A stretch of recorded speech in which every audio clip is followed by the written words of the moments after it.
Hey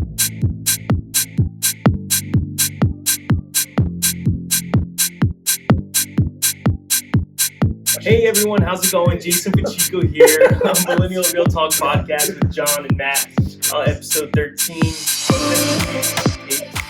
What's going on? What happened over the past 2 weeks? Anything good? Yeah, it's been 2 weeks. I have a couple of deals closing next week. A couple we got under list price. We're able to negotiate. Yeah, The able to market, negotiate. or is that you? I don't like to toot my own horn, but a little bit of me, a little bit of the market. Interest rates are up, so I think it's easier to negotiate. Easier to negotiate on the price for sure. One of them was a cash deal too for me, so that helped. I think that helped us get us even lower to where we. How much below or above this price was the cash? It was just about 50,000 under, so it was considerably under. But like I said, I think we still could have got it under, but the cash probably added some extra to it, for sure. But yeah, it's a nice for the cash. Always it's a brand new build. It's nice. No problems at the inspection. None? Yeah. I mean, not none, I guess. Yeah. I mean, so I won't say too much about it, but it's a newer buyer, definitely a little pickier, I'd say, which is normal to be expected. And so even though it's a brand new build, they wanted everything, every screw and everything. Good, right? Yep, as they should. So brand new house. I wouldn't expect anything less either. So, but yeah, that's pretty much what I had going on. For those who don't know, why don't you just explain, why a cash offer is more competitive than a typical offer that's through a lender? Because you said you're able to get it under asking price. Yeah. I mean, I think typically, and not a lot of people have. I mean, not a lot of people have the cash. I mean, that's for starters. It's definitely an easier process too. I mean, you don't have to. It's not necessary, obviously. But yeah, I mean, you don't have to go through the same steps with a lender. Getting on the timetable with them, making sure, and we've had tons of deals fall apart on financing. So a lot of the times when someone's buying a house and they're, it's contingent on getting their financing in order. So if their credit tanks, something happens before the closing. appraisal's big. Yeah, Appraisal. the appraisal. Yeah. So if the house isn't valued correctly, I think we touched on that in another episode. We can put the link in the description too. Little. So it's a less risky sale for a seller because there's not the risk of an appraisal falling through. Yeah, the appraisal, that's a big thing, but yeah, even financing, financing in general. I mean, there's a lot of things, but yeah, I mean, the appraisal is definitely a big one where it falls through. Even the other transaction I have going through next week, where my buyers had financing, it fell apart on the first deal because I guess the rents. I don't remember. Don't quote me here, but I think it was like the rents don't add up to 75%. I think it's a new thing for FHA. Again, I'm not a loan officer, so I don't know 100%, but that's just another thing. So, and that's how we were able to actually get into this house too, because we were the backup offer. But yeah, appraisals. I mean, financing. I mean, if someone buys a car. I mean, there's some people you really have to tell, like they'll buy a car right before they're about to close, and now all of a sudden they're debt. More debt. They can't buy it. That's another thing. Racking up credit card debt. So yeah, I mean, it's obviously, really attractive to this. Cash is king. That's right. Yeah, we just closed on a condo in Warwick. It was a pretty smooth transaction, I'd like to say. So our seller was really happy, with the Pacheco Homes team. They were working directly with Jason and I. So we just closed on that on Halloween. Kind of an emotional closing for the seller. Would you agree? I would agree. Yeah, our seller was a little bit teary-eyed on the sale. He's lived there for about 10 plus years now. So and he loves that condo, but it was just the right time for him to sell, and we were able to find him a great buyer and a good offer. So it just made sense, but definitely an emotional closing. Where'd you get that lead from? So that was a lead that I found on Zillow. So this client. They were selling their house, what's called as for sale by owner. So they're selling it without a realtor. They want to sell it on their own. And usually the motivation is because they don't want to pay a realtor commission. So I just called him on Zillow and just kind of explained to him, what we offer, in terms of marketing and how we can find him a great buyer. So he agreed to let Jason and I come by one night and give us a quick tour. So we kind of just gave him our rundown of, what the benefits of working with a realtor are. And he ended up signing with us. And it's a good thing he did because there were so many things that came up along the way that, really required, the guidance of a realtor and just things that not, anyone would understand, in the real estate market. One thing, for instance, was, he was considering the value of his home, what Zillow was telling him what the value of his home was. So he was saying, Zillow was saying my house is worth, 400,000 right now in today's market. However, Zillow doesn't factor in the changes in interest rates over time. And what's really important when an appraiser comes into your house to assess the value is, how have the rates changed over time and what is the affordability of a buyer at this time? Yep. So, we had to factor that in for him and make him understand that, the house may not be worth what Zillow is saying it's worth. Now, we can help you find a buyer maybe that can pay that price, but at the end of the day, your house is worth what a buyer is willing to pay for it. So, we were able to find him a great deal, though, and he was very happy And with I our think service. actually, like you said it yourself, we helped him a lot. And I Yeah, don't we know did. how maybe there's some savvy for sale by owners out there, but he really, he shouldn't know it. You're not taught this in school, but he didn't know a lot. And I got asked a bunch of questions, both of us maybe. We've probably within the course of the transaction, communicated maybe 50 different times with them, recording of where do I send this, why do I send this, where does this go, and we guided them. Yep. So, if you're out there thinking you want to sell your house on your own because you want to save yourself some money, it's possible, but you're going to be left in the dark a lot, not know what to do in certain situations.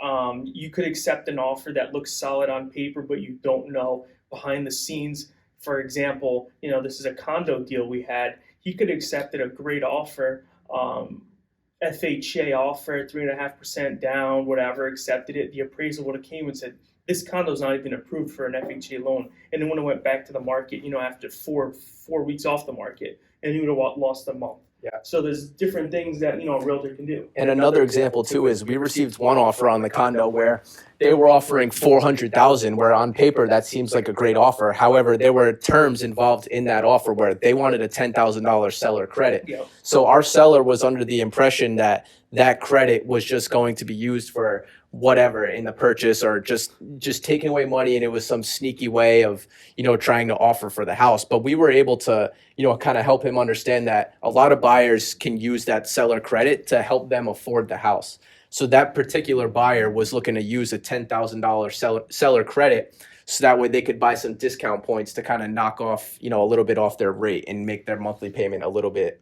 more affordable. So those are kind of an effective way if you're on the buy side as well, to submit an offer. But even on the sell side, it's nice to have a realtor in your corner when an offer comes in like that can kind of explain to you what those terms look like, and how they can help your buyer afford the condo. Because it's important. If it's a good buyer, you don't want to lose them, because this particular buyer was paying 50% in cash, and that makes them a strong buyer. So if you're a seller, you don't want to lose that buyer. So there is times where you want to give a little bit so that way you can help them afford the house, and you got to have to work together in that scenario. So it's good that he had us in his corner to kind of explain that to him. Yeah, continuing off that, Matt, closing costs between, maybe it depends on the house, but 5,000 to 7,000. Yeah. Now, how can you as a buyer, someone comes to you, a first-time home buyer, they don't have a lot of money, as they shouldn't. They're first-time home buyers coming out of college. How can you save them paying their closing costs? Yeah, I Can think you do that? yeah, so yeah, you can definitely you can save your buyer a lot of money having a closing cost credit. I think it's something I wish add that to the things my realtor didn't do or tell me about.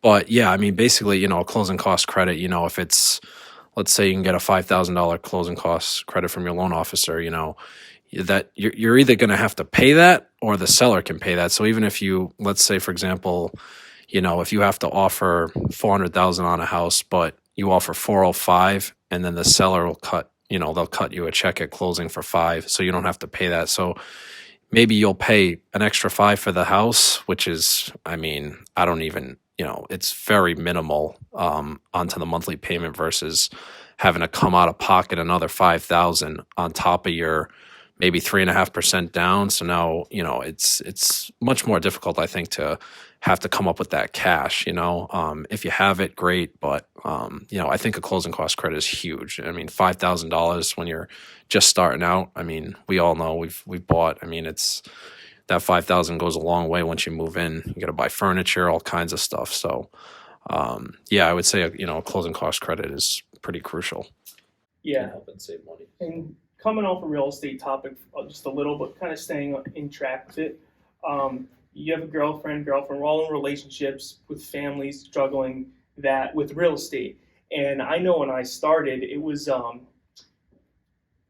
tough for my wife now to understand, or it was tough for me too. I had to watch myself because it's easy for us to go out to eat as anyone in sales, really, phone job that's 24/7. You're out to eat and you get a lead or you get a contact and you're out to eat. Now it's like I have my girlfriend in front of me. It's a Saturday night and I have a lead in my pocket, and it's that urge. It just burns a hole in your pocket. Yeah. Now, especially when you're new to real estate. Are you guys experiencing this? Are you over the hump of it? How did it your family, your girlfriends, did they get turned off by it? How are you managing your real estate time, your cell phone usage, accordingly to your life outside of work? You can go first. Yeah. Well, I mean, it depends because if I'm out to eat with my girlfriend on a Saturday night and my leads call me, I think they could understand if it's a Saturday night that they could just wait and I'll get back to them as soon as possible.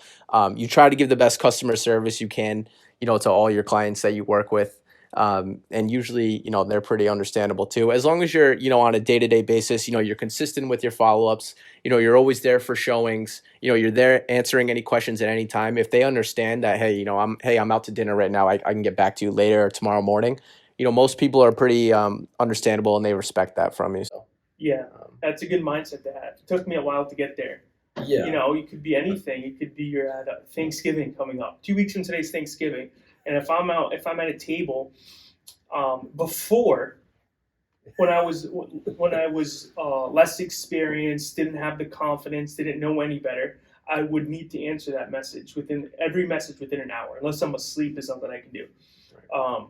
But now it's to a point where, like John said, I learned that they respect your time. If you're actually there for them and respond, right. If you responded to them within the hour all day and then you go, you're out to eat, they're going to respect it. And if they don't respect it and they actually have upset with you doing that, you probably just don't want to work with them. It's just they're going to be a client so in high demand, and you probably just don't even want to work. That's the tough thing about real estate too, is like most jobs, it's like you clock in at this time, you clock out at this time, but real estate is 24/7.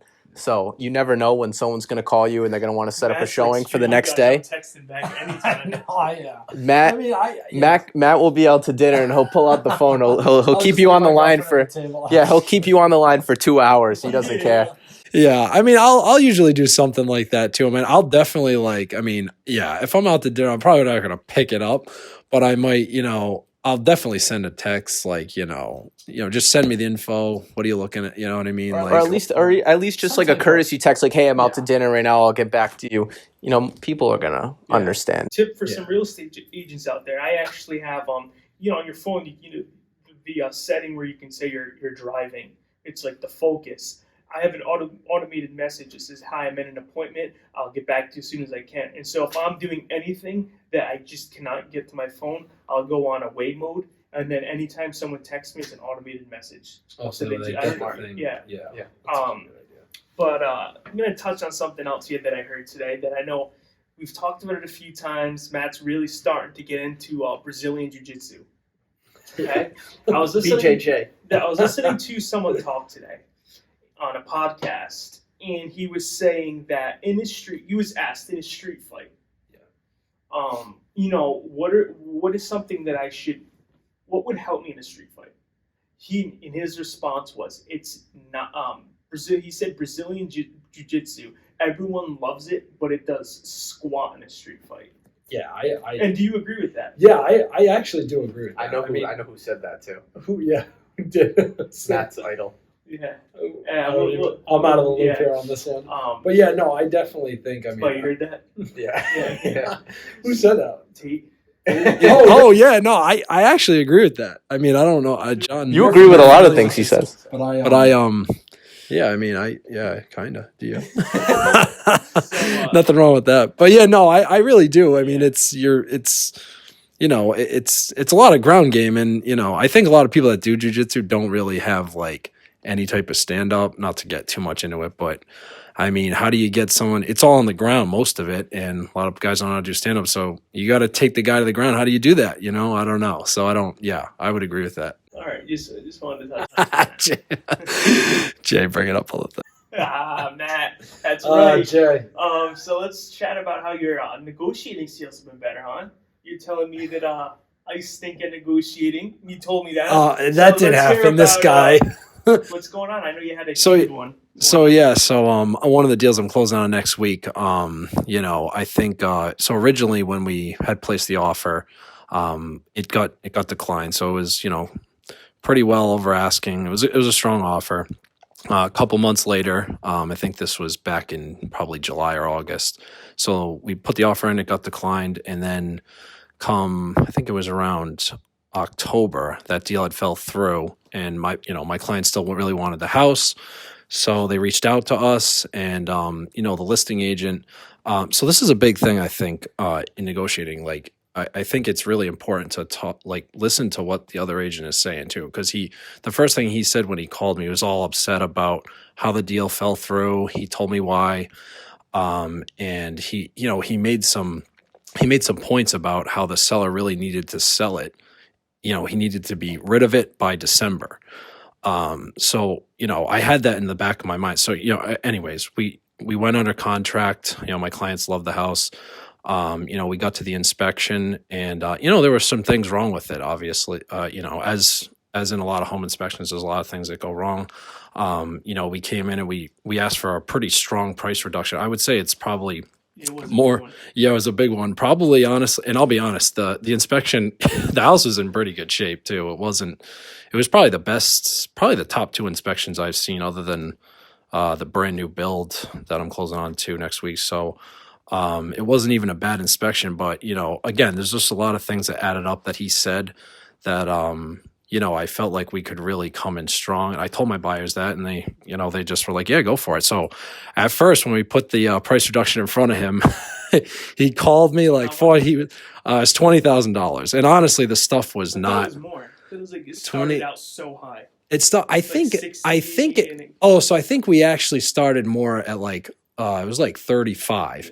Because my goal was really to get 20 or more would have been ideal, when in reality, like probably a 5 to 10 would have been more like reasonable, given the inspection. But yeah, so back and forth all week. He called me. He was all upset. The seller didn't want to do it, and I told my buyers this, and they were kind of like, oh, all right, because we just want the house anyway, so just whatever it takes. And I explained to them, like, I think we can get it. So, I mean, I'm going to do whatever you tell me, but so I put a little more pressure on them and just told them, look, my clients want to back out, and I think even the listing agent and the seller were kind of like, all right, whatever, just send over the release. And I'm like, all right, I'll draw it up tonight. I literally waited too, because I didn't want to send it.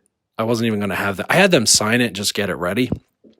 But I told them I wouldn't send it, but to give it some time, because I was like, it's going to really sink in. Yeah, it's a little, and then I was like, all right, I'll have it to you in the morning. Probably like the listing agent, he probably messaged me like at like 11. No, this was around 6 p.m., probably 11:30. And he texted me and he said, he sent an email too. And he was like, listen, we'll do the $20,000. I just talked to the seller, just forget it.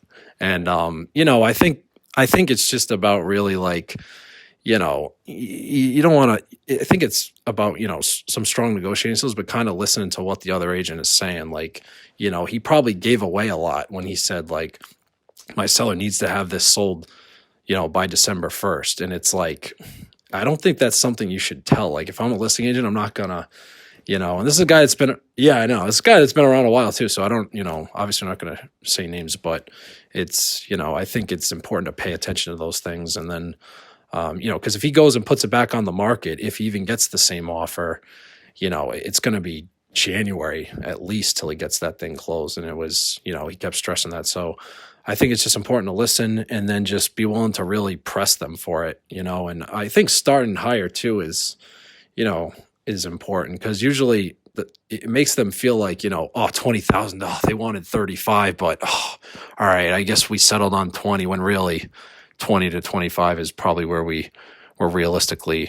gonna get. So they weren't happy about it, but I think it's important, as at least this is probably my first transaction where I really had to really negotiate a little harder, and it worked out. So Yeah.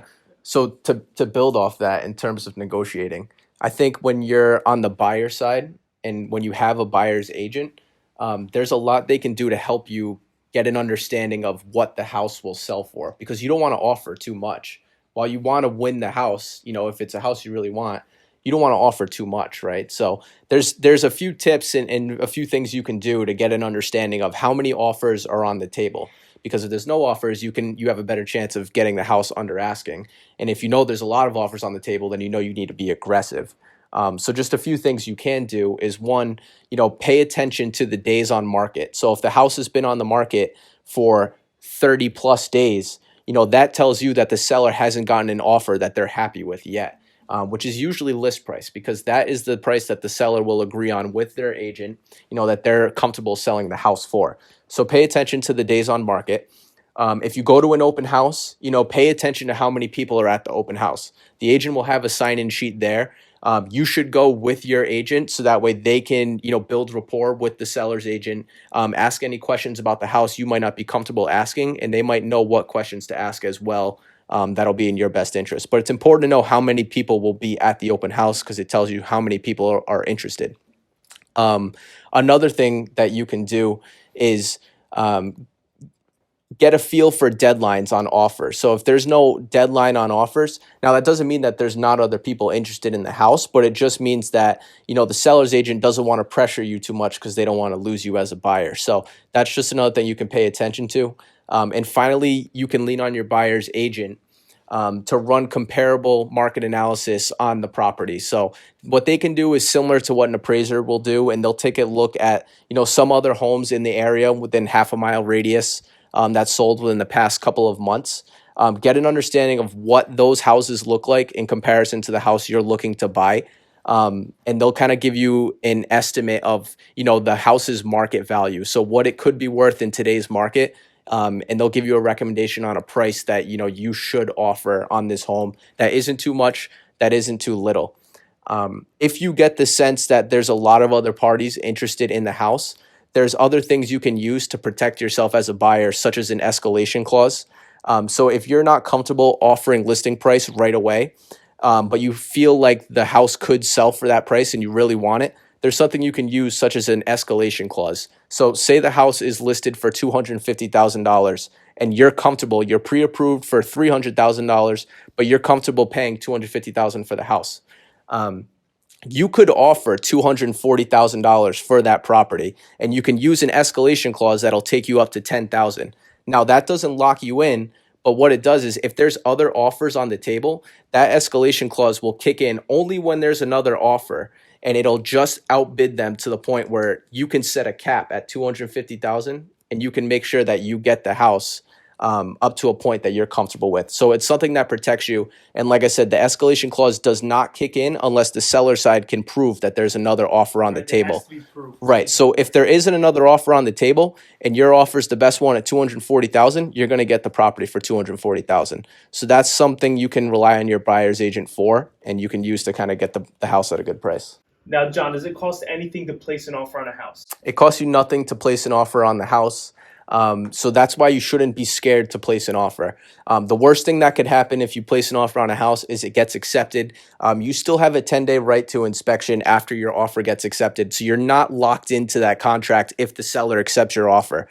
So if you're shopping for houses, don't be afraid to put in offers, because it's not the end of the world if it gets accepted. You still have the ability to, talk with your lender, talk with your family, and then make a decision from that point if you want to pursue. You're not locked in. So don't be afraid to submit offers. Yeah. So just one thing to add there: if your offer is accepted, you do need a deposit, which Correct. is like $4,000 to $5,000, maybe 1.5% of the offer price. Correct. You do get it back if you decide to pull out of the deal for an inspection purpose, or whatever. All it is earnest money. So you're basically just showing the seller that you're serious about purchasing this property. So if that 10-day right to inspection passes and you pull out of the deal for something that's not related to an issue with the house, and it's just you have a change of heart, that's when you're showing them that, I'll put this money up to show you that I'm serious about buying the house. It makes your offer more. So Jason, this is a good story for you. So we went on a listing appointment the other night in Burrowville, and we were meeting with a seller, and she said to us, well, another realtor said that the house could be worth this much more, and this is what they would list it for. So I'll probably go with them if they think that the house is worth more. You want to touch a little bit on that and how that could be a yeah.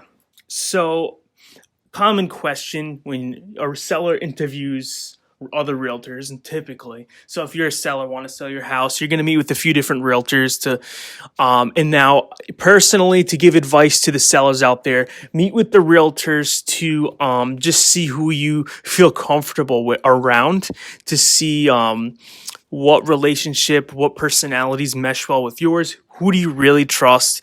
You can get that sense being in the room with someone if you trust them or not, and if you guys are a good fit. That's what I would be going for. Don't bother asking how many homes have you sold. You should be doing that all online. Look that up online, because you ultimately want to call people based off their sales. That's what I would do. Sales and reviews. So once you nail down 3 people with a lot of sales and experience and reviews, call those 3 people to come sit down at your house. Don't ask them about their history. You already should know it. Just chit chat with them. See if you guys have a good relationship. And of course, you want to talk about commission, and you want to talk about list price. And now to your point, what happened here is I think we ended up losing the listing. I don't know what happened to it. But ultimately, she was really hung up on the list price. So I forgot the number. Let's say we think we should, based off our research, because we are experienced realtors and we do this every single day, we came up with the list price that would give her the best dollar for her home. But she didn't agree with us, which is fine. But we're the experts ultimately, so she should be leaning toward our opinion. But she's like, other realtors are telling me this amount, which is 20,000 more than you. Other realtors are saying they can list it for more. Ultimately, that's great. I can agree to list your house for $300,000 more, but I'm not. All these realtors aren't placing offers on your home, and this is the point I really want to make to her. That I think it clicked with her, but she still didn't proceed forward. So if another realtor is saying they can list it 20 grand more, that's not an offer they're giving you. They're not saying, "Hey, I will offer to buy your house for 20 grand more." So don't get too hung up on that, because they could agree to list your house 20 grand more, but it hits the market and it ends up selling for what I told you I wanted to list the house for. So you really don't get too hung up on that list price. Of course, if it's extreme and they want to say, hey, I think we should list your home 200 grand less than what it's worth, little extreme. I could see where you think this guy's a little wacky, or her, even though I still think it's going to sell for what it's worth. Like I use this all the time. List your house for $1. Is it going to sell for $10? No. Is it going to sell for $100? Is it going to sell for $1,000? No. It's going to probably sell for exactly or close to what your Zestimate says online. So don't get too hung up on list price if you're interviewing other realtors to list your home for sale. Really just go off their how do they communicate? What's the personality like? Do you trust them? Do you like them? Do you get along with them? Because ultimately, we buy and sell things with people we like. Good question. So I just want to congratulate John again on his closing. He had his closing. Matt's got 2 more this week. So the market's down for all the realtors in Rhode Island. You know, top realtor last year, I was looking up, sold 80 homes last year. He's selling about 40 right now. We have a month left. So everyone's down. I'm down. We're all down. So John's up. But you know, like I said before, real estate is a necessity, just like a car is. If you need to buy a house, buy it. If you need to buy a car, buy it.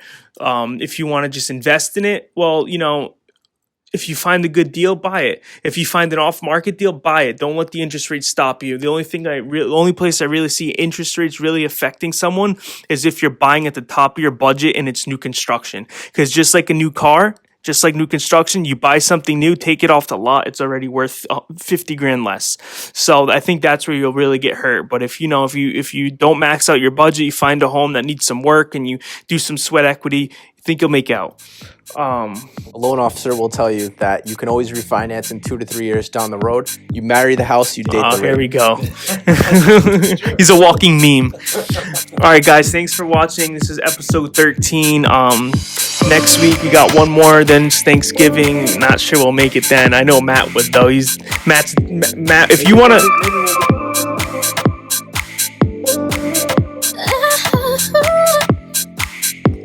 We open up the phone, kissing the cannibals. Should I get lonely when I'm not only?